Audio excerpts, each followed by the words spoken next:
From your favorite source for Chicago White Sox talk, delivering news, interviews, analysis, and more. This is the Sox Machine Podcast with your hosts, Jim Margulis and Josh Nelson. Hello, everyone. Welcome to this special edition Sox Machine Live. I am your host, Josh Nelson, as we're doing this live on Thursday, as it's currently around 12 o'clock, so thank you for joining me during your lunchtime. As if you didn't get to the news, maybe you live in New Zealand and you didn't get to see last night, or you've been hiding under a rock, the Chicago White Sox made a trade yesterday as they sent Lucas Giolito and Reynaldo Lopez to the Los Angeles Angels. And in this Sox Machine Live, we're going to be recapping as far as that trade between the Chicago White Sox and the Los Angeles Angels. As first reporting it was Jeff Passan of ESPN. And it was a late trade at around 10:48 p.m. Central Time, announcing the trade that the Angels acquiring Lucas Giolito and Reynaldo Lopez. In exchange, the Chicago White Sox are acquiring catcher Edgar Quero and left-handed pitcher Ky Bush, which are two of the top prospects for the Los Angeles Angels, according to MLB.com. Quero and Bush are the number 2 and number 3 ranked prospects in the top 30. Quero is the 65th ranked prospect. We'll talk more about Edgar Quero and Ky Bush later on, as again, Lucas Giolito and Reynaldo Lopez both traded to the Los Angeles Angels. And as we usually do over the years, this is our 10th year podcasting about the Chicago White Sox, when we have these types of trades in which we see players dealt, and we went through this briefly in 2015 and in 2016, but it was much larger during the winter meetings in 2016, and of course in 2017 as well. That one trade that sent David Robertson and Todd Frazier to the New York Yankees along with Tommy Kahnle. This is a pretty significant midseason trade by the Chicago White Sox, and it kind of starts what a lot of people in the industry are believing could be a continuation of deals by the Chicago White Sox and Rick Hahn in the upcoming days, as Rick Hahn addressed the media yesterday. And to paraphrase, they did not expect to be in the position that they currently are, but because of the reality of the situation with both Lucas Giolito and Reynaldo Lopez being free agents after the season, that this was the opportunity for the White Sox to not maybe necessarily cash in, but get something in return better than a qualifying offer for Lucas Giolito, which would have just been a second-round comp pick if the White Sox held on to Giolito. They make that qualifying offer and require him to decline that qualifying offer. As you can see, there's a lot of steps here. And with acquiring Edgar Quero in part of this deal for the Chicago White Sox, I think they do better than what they would have had as a second-round comp pick, which would have been anywhere between picks like 70 and 75 in the 2024 Major League Baseball draft. And Reynaldo Lopez gets dealt as well, so help out the Angels bullpen. But as I mentioned, over the years, we've done a lot of these types of podcasts where we have to say goodbye to White Sox players. And for Lucas Giolito in his career with the Chicago White Sox, he made 162 starts, covering 929 innings. His career ERA with the White Sox is 4.20, and you may think that's pretty high. Recall just how much he struggled in the 2018 and 2022 seasons that kind of raised that ERA for Giolito in his career. When it comes to wins above replacement, on Baseball Reference, Giolito had a 13.5 WAR, and on Fangraphs, as they use FIP as a heavier calculation in their WAR total, Giolito had a 15 WAR with the Chicago White Sox. Almost 1,000 strikeouts for Lucas Giolito in his career with the White Sox, 993 strikeouts, 342 walks. Between the 2019 and 2021 seasons, Giolito had a ERA plus greater than 124 in those 3 years, so he was at least 24% better than league average. And in 2023, Giolito is currently at 116 ERA plus, which means that he is 16% better than league average. The highlights for Lucas Giolito, there's many during his time with the White Sox, none bigger than throwing his first career no-hitter against the Pittsburgh Pirates during the COVID-shortened 2020 season. A lot of your cardboard cutouts were in attendance for that game. And for Giolito, he had 2 top 10 Cy Young finishes. Obviously, his big turnaround from the 2018 to 2019 season. Giolito finished in the top 10, and he finished top 10 again in the 2020 season. And Giolito also had the American League Pitcher of the Month award for his performance during May of 2019. He won multiple Pitcher of the Week awards in the American League. And he had that outstanding start in the 2020 season against the Oakland Athletics, in which he only allowed 2 hits, 1 run in game 1 over 7 innings. And he had a no-hitter in that game going through 6 innings. So he was flirting with a no-hitter in the postseason. And as far as his career with the Chicago White Sox in 2019-2020 for Lucas Giolito, that is probably the peak of Giolito. He had been pitching well for the White Sox this year.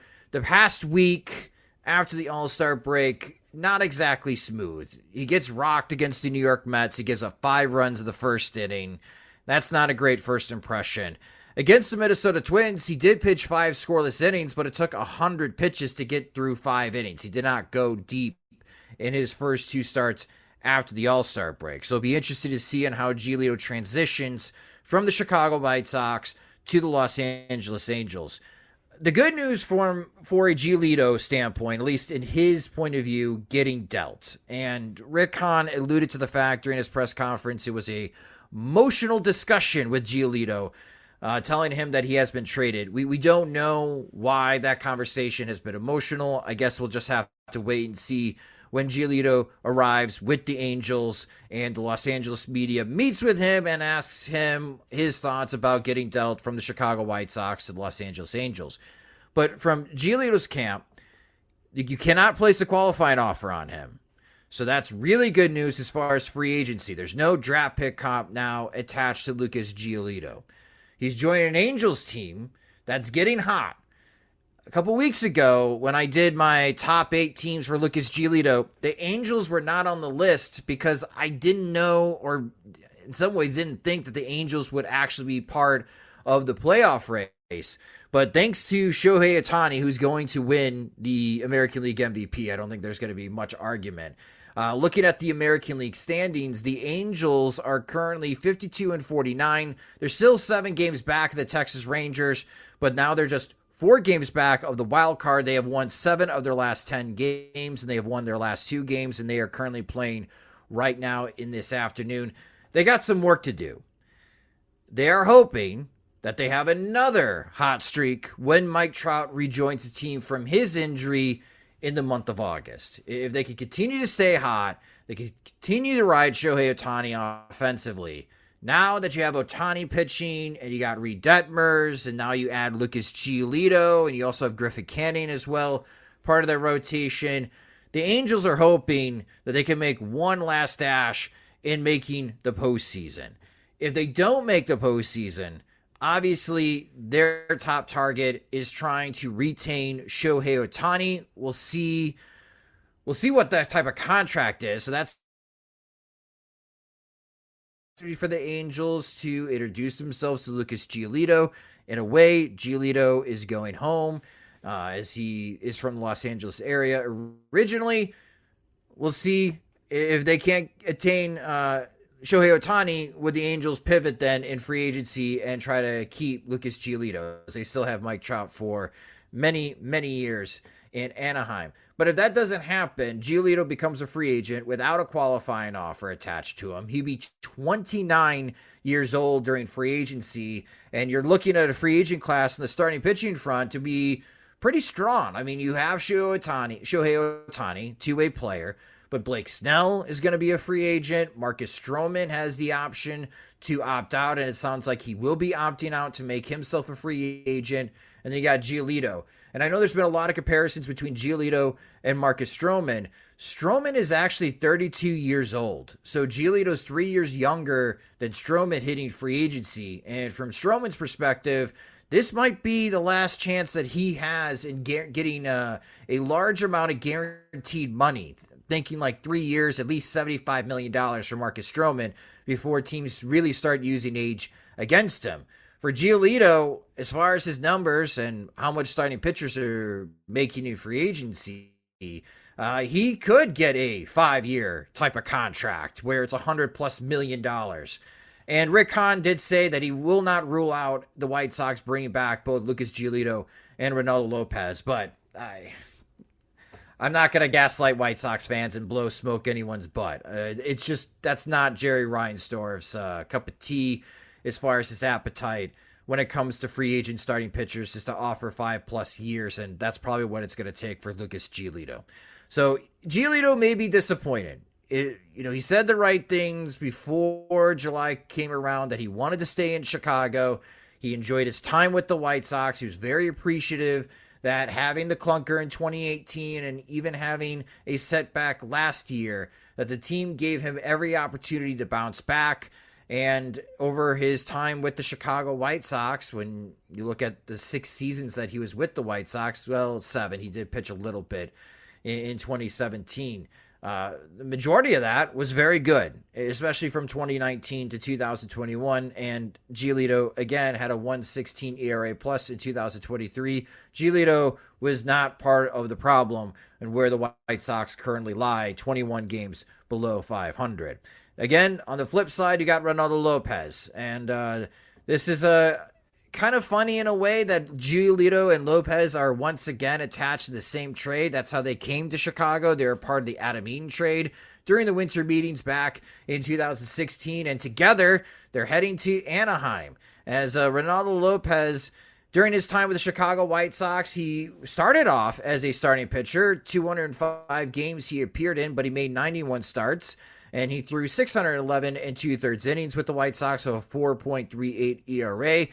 Obviously not as successful as Lucas Giolito.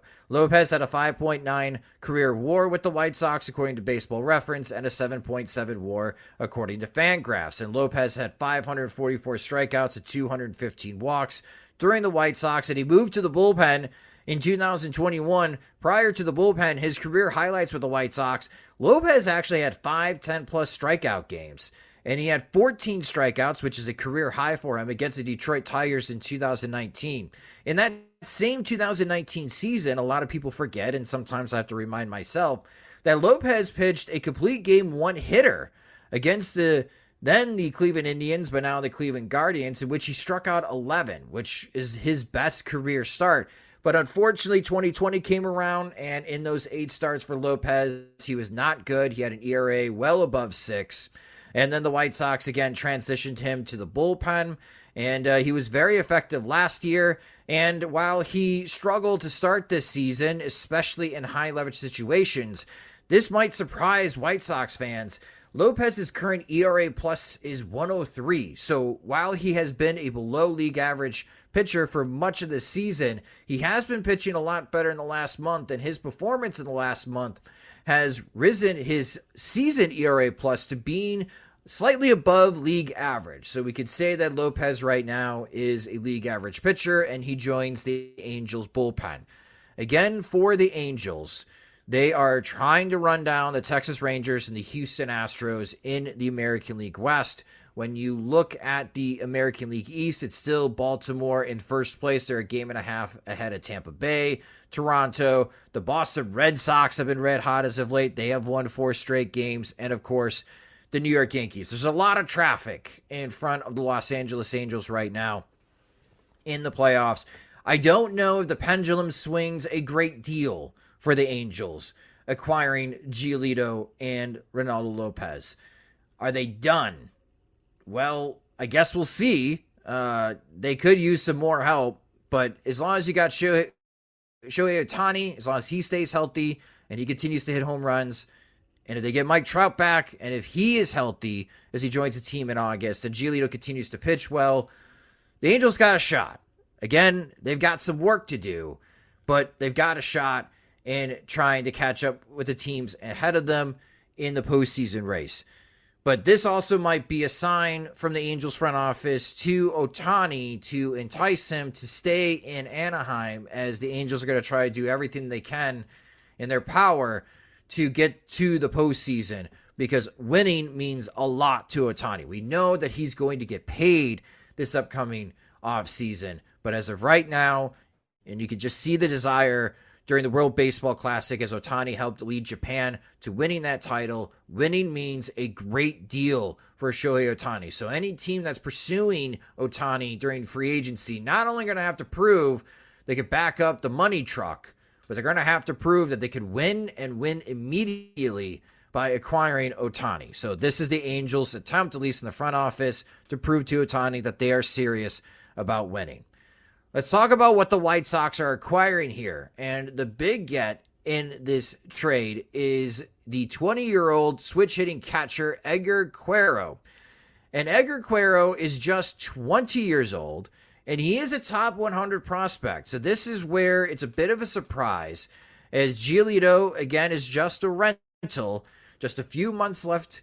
And by adding Reynaldo Lopez to this deal, the White Sox are able to acquire the Angels' 65th ranked prospect in Major League Baseball. And Quero, very impressive offensively. And he gets high marks from evaluators, no matter the publication, about his ability to hit and his approach at the plate. There are some questions regarding Quero defensively. That is something that we're going to have to pay attention to. But Quero is just 20 years old, and he is in Double-A. So that is really young for the level. But what's great about Quero is looking at his slash line. He's hitting .246 with a .386 on base percentage and slugging .332. So while the batting average and slugging percentage are not impressive, Quero is doing a fantastic job getting on base, and he has drawn more walks than strikeouts this year in Double-A. And last year in Low A as a 19-year-old, Quero hit .312 with a .435 on base percentage and slugged .530. And he had a 41% hard hit rate according to the TrackMan data from Low A, which means that 41% of the balls put in play had an exit velocity greater than 95 miles per hour. As what kind of swings should we expect from the switch hitter? On the left-hand side, from Fangraphs' Eric Longenhagen, when Longenhagen has seen Quero in the backfields and in the minor leagues, Longenhagen believes that the left-handed swing is much better than the right-handed swing. The right-handed swing is more about contact. It's a flatter approach. The left swing is more geared for lift, as he tends to drive more of his airborne contact to the opposite field from that side of the plate. So Quero needs to work on pull side. When I read this type of scouting report and I'm watching film of Edgar Quero offensively, it does remind me a lot of Yoan Moncada. And I don't want to scare White Sox fans by bringing up that comp, because Yoan Moncada, obviously the overall numbers have not been that great, especially since 2019 with the White Sox. But when you watch Moncada at the plate, he's more dangerous batting left-handed than right-handed.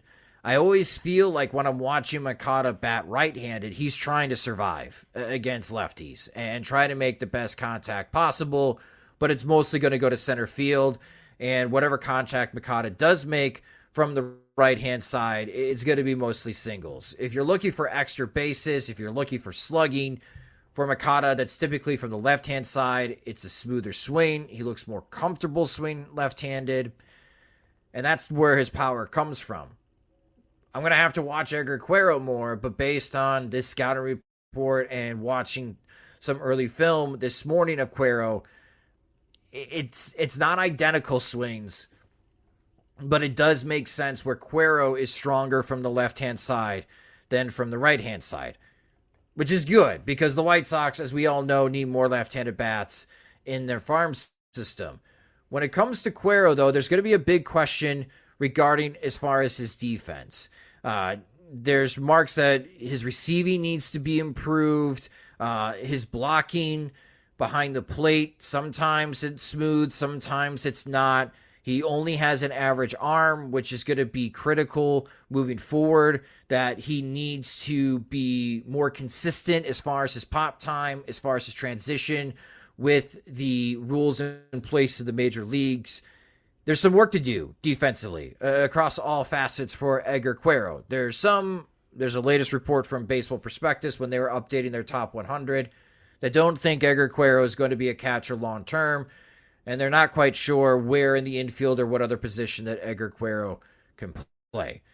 So the defensive scouting report for Edgar Quero, not exactly promising, but he's only 20 years old.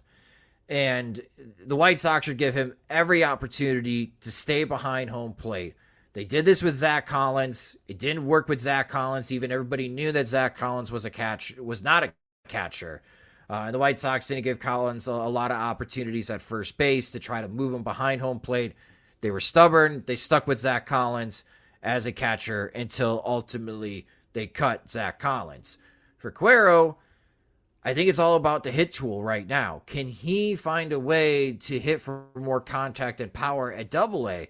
Or what I think would be a smart move by the White Sox is if they move Quero to Winston-Salem.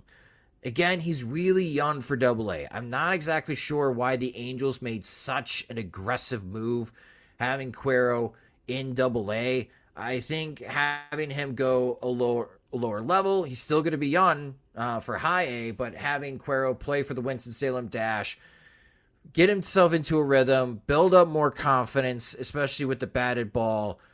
I mean, he's got a terrific batter's eye. Again, he's got more walks and strikeouts right now in Double-A as a 20-year-old. So I'm not concerned about the batter's eye, and it's kind of refreshing to see a White Sox hitter be patient at the plate and have an understanding of the strike zone and demonstrate that type of plate discipline. But we do need to see more contact and power because, again, to bring up Zach Collins, we have learned in the past, just because you draw a lot of walks does not mean that's going to translate to the major leagues. If pitchers do not fear you, they're going to attack you in the strike zone. And if you do not have the capability of punishing pitchers that live in the strike zone against you, you're not going to walk, and you're still going to have a low batting average, and you're still going to have a low slugging percentage, and you're going to struggle a great deal. A good example of that is Oscar Colas right now for the White Sox. His second stint back with Chicago, and I can tell you, it's still not pretty. He is still struggling. There's too many 3-pitch strikeouts for Oscar Colas, and he just seems like a fish out of water right now when he's in the major leagues. You put him back in Charlotte, and he looks like a potential power hitter. Put him in the major leagues against major league pitching, the best pitching in the world, and Colas doesn't look like a major leaguer. So for Edgar Quero, he's, again, patience, I think, is critical for the White Sox. I would move him down to Winston-Salem, let him build up some more confidence, hit for more contact, hit for more power, and then you could bring him back up at Double-A. He'll only be 21 years old next year. He would still be young for that level. I just think that's a better situation for Edgar Quero and not be too aggressive. So, of course, Rick Hahn mentioned to the media yesterday that the White Sox think that Quero could contribute to the Major League club in 2024. So watch the White Sox don't heed my advice and they instead push Edgar Quero. The second player that the White Sox acquired in this trade is left-handed pitcher Kai Busch. Kai Busch, tall dude from St. Mary's University. Got a chance to watch some of his games a couple years ago while working on the MLB draft coverage. Tall dude. He's 6'6". He's a left-handed pitcher. He's 23 years old. He did pitch in the Futures game last year. And Kai Busch had a good season in 2022, but he suffered a lat strain this season, and it's kind of set him back during the Double-A season with the Rocket City Trash Pandas, which are in the Southern League. So the White Sox have had a chance to see Busch over the last couple of years, and that's probably where the interest is in Kai Busch. In 8 games started this year, 2023, Busch has a 7.20 ERA over 30 innings. It has not been pretty for Kai Busch, and during his time last year, looking at his last year numbers, in 21 starts in the Southern League, Busch was 7-4 over 103 innings, which is an impressive mark in Double-A, especially when teams are not pushing pitchers as hard to go deep into games in the minor leagues. Bush had 101 strikeouts to just 29 walks, and he allowed just 93 hits over 103 innings last year. This year, though, in 30 innings, it's 33 hits over 30 innings with 42 strikeouts to 15 walks. So Bush is striking out more batters at a higher clip. That's good to see, but he is dealing with some contact issues. And for Ky Bush, it's mostly a fastball slider. He does have a changeup, and the slider, I think, is his best pitch right now. The fastball, it could range. There's sometimes you'll see Ky Bush and he's throwing 92, and the fastball just doesn't have a lot of zip to it. It can be deceiving for opposing hitters because he is 6'6", and he really does come downhill. But the fastball at times could be flat, and there's just not a lot of movement. And when he's throwing 92 and it's in the strike zone, it's going to get hit and it's going to get hard. And then there's sometimes you watch Ky Bush and he's throwing 95, 96. And with that slider, it's like, hey, this guy has the potential to be a back of the rotation type of starter in the major leagues.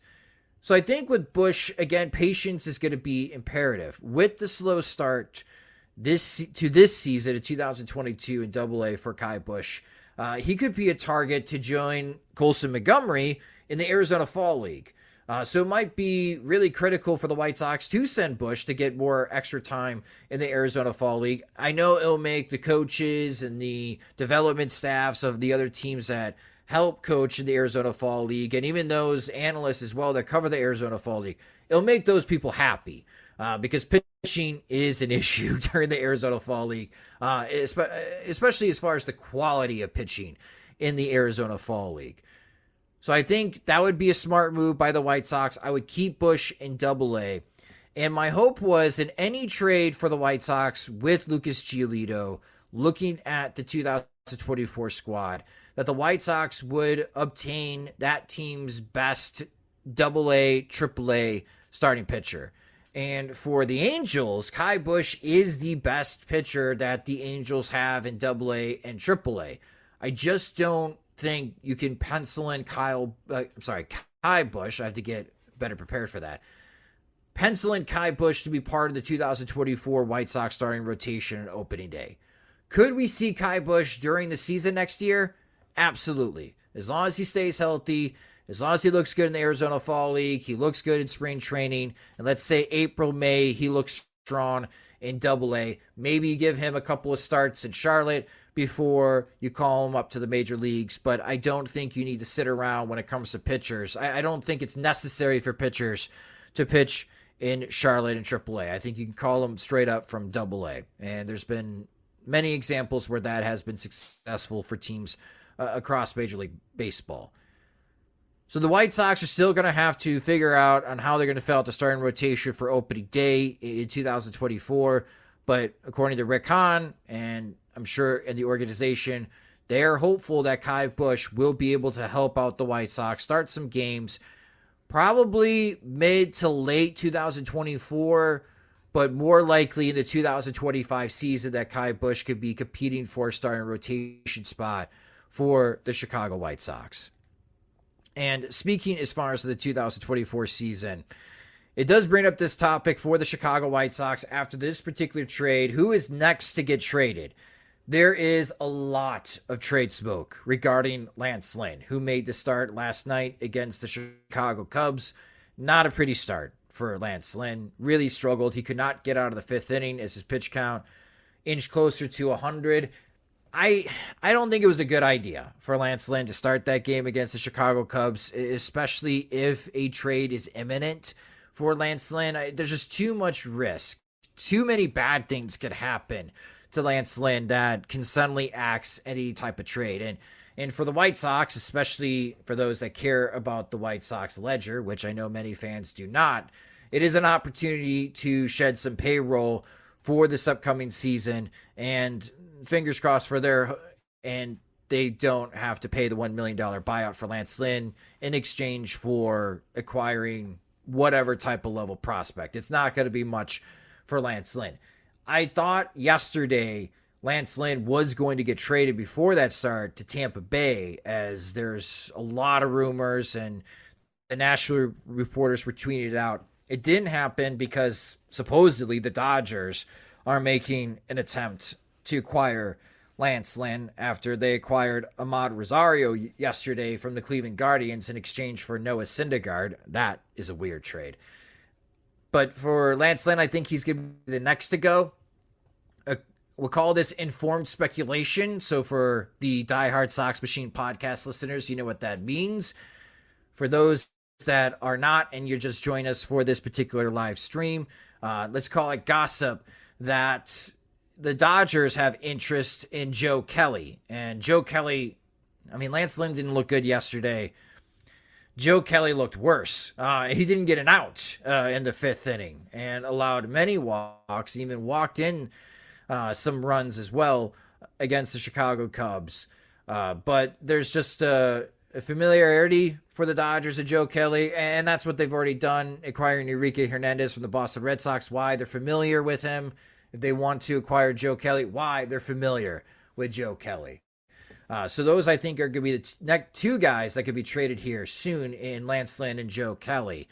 But the White Sox are telling teams right now, Dylan Cease is not available during this trade market before the trade deadline. And it would be kind of tough to trade Dylan Cease with just so few days left to go before the trade deadline. But Dylan Cease is the one guy for the Chicago White Sox that could bring back quite a haul and maybe bring in some prospects and players that could help out, fill out the rotation 2024. But the reason why Dylan Cease is not available is that the White Sox front office believes they're still going to be contending next year. And that is the goal for the Chicago White Sox in 2024, is to contend. So that's why they want to hold on to Dylan Cease.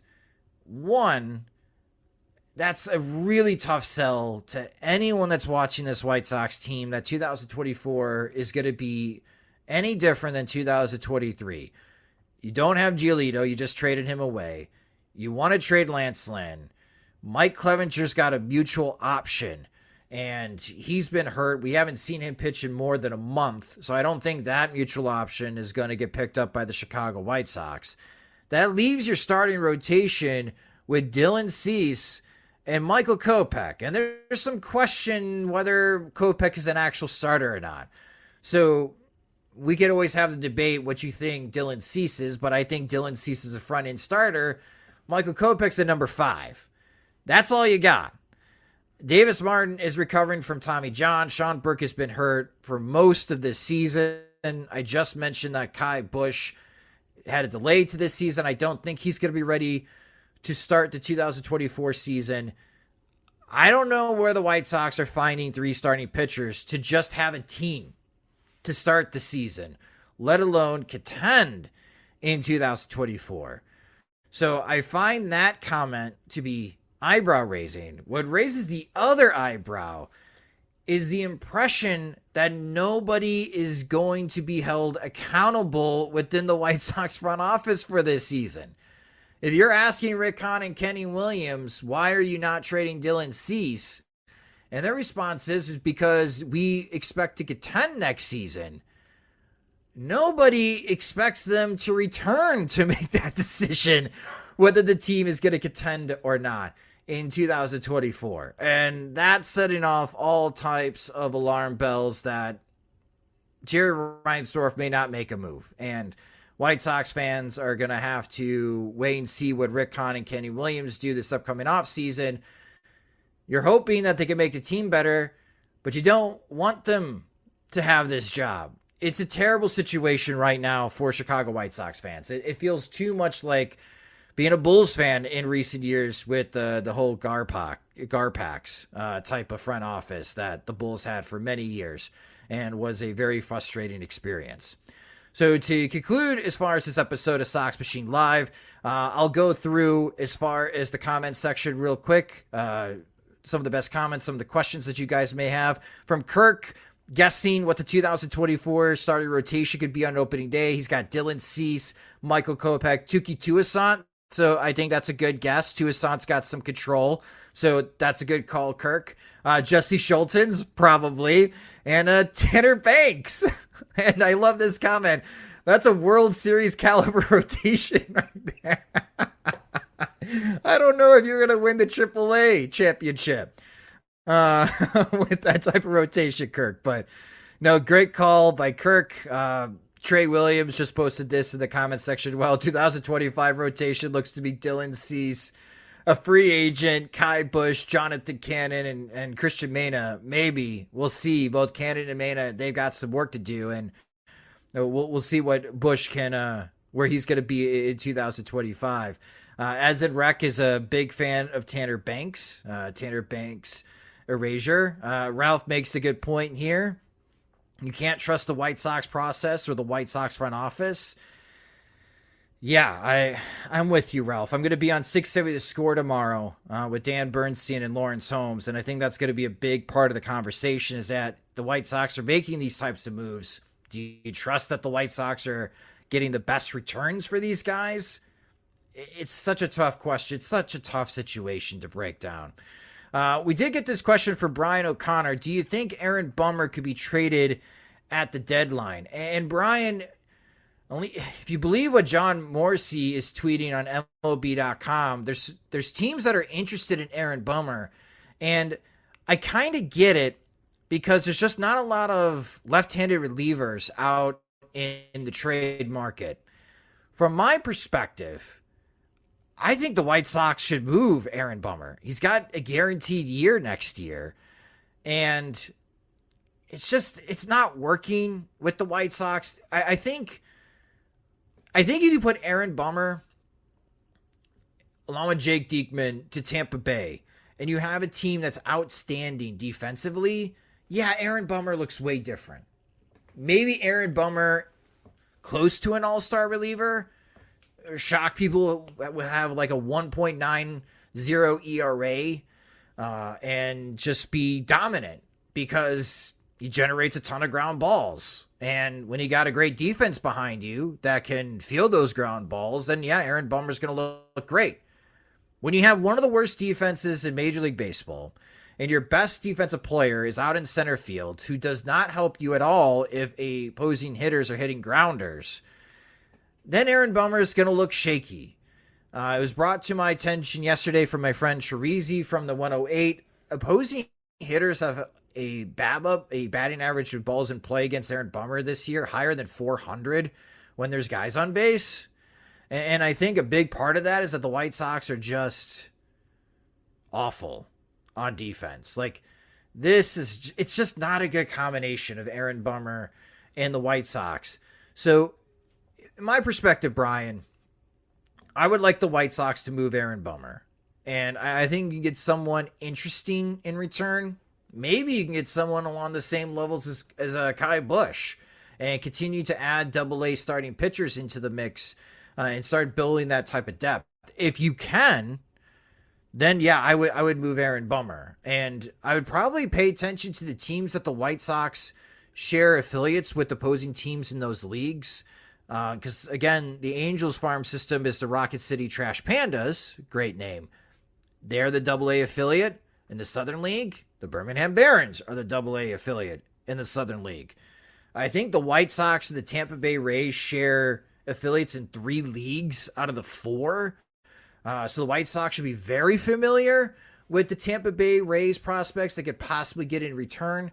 I don't know if the Rays are interested in Aaron Bummer. I'm just using that as an example of maybe what teams to look for is to come up with hypothetical trades. But with Aaron Bummer, again, John Morrissey's putting it out there. I'm not sure who's putting it out there, whether that is the White Sox trying to get feelers for Aaron Bummer or if it's teams actually interested in Aaron Bummer to try to create some type of pressure on the White Sox or the media. That never works.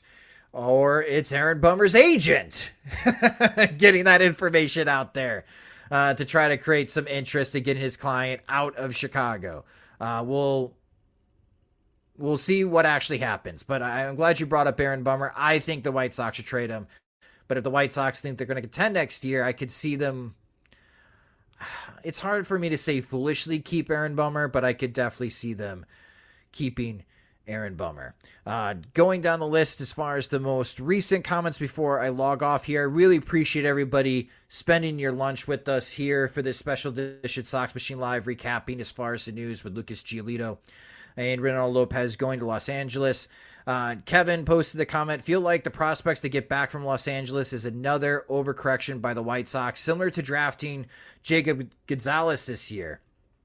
It could be. The White Sox have very little depth at starting pitching. They have very little depth at catcher.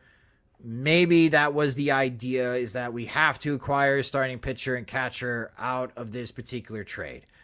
And I think, again, like I said, I'm appreciative that the White Sox did get a double-A starting pitcher. I was hoping that the White Sox, out of all the offers made to them, that they would get someone that could help out, fill out the 2024 starting rotation in exchange for Lucas Giolito.